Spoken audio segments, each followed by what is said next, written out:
It's already obvious that the existing security system in the world is not working. A war between Russia and Ukraine risks escalating into World War III with nuclear weapons.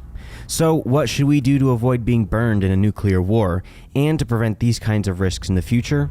Here's my answer to this simple question. We must do away with all authoritarian regimes in our world. Dictators are the main or even the only source of military threats in the world.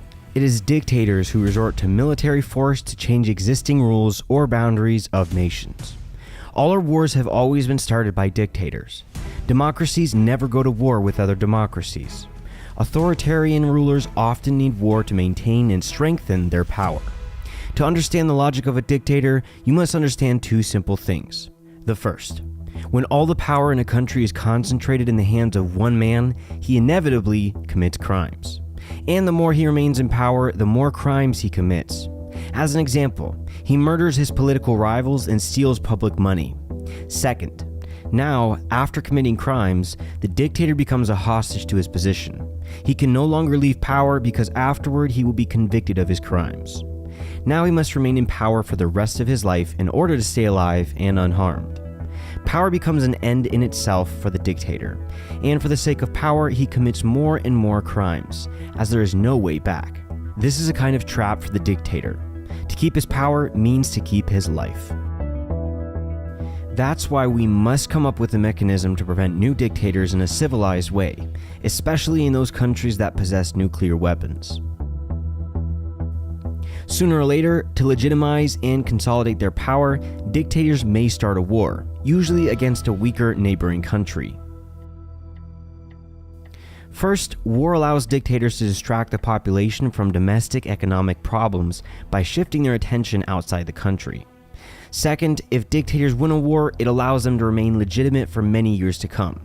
After all, no one dares criticize the victorious ruler. The victors are not judged. Third, if a war is lost, it allows the dictator to blame his generals for the defeat and repress them in order to eliminate the threat of a military coup.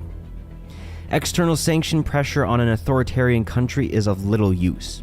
It allows the dictator to blame all the troubles in the country on external forces. Through propaganda, they create an image of an external enemy and make themselves the defender of the country. In this way, the population of an authoritarian country becomes even more united around its dictatorial leader.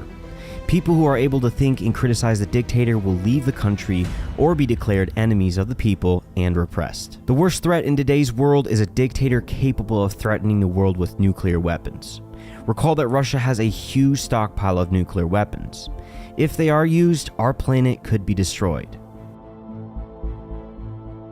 Now we must find a way to stop Putin, but we cannot stop there.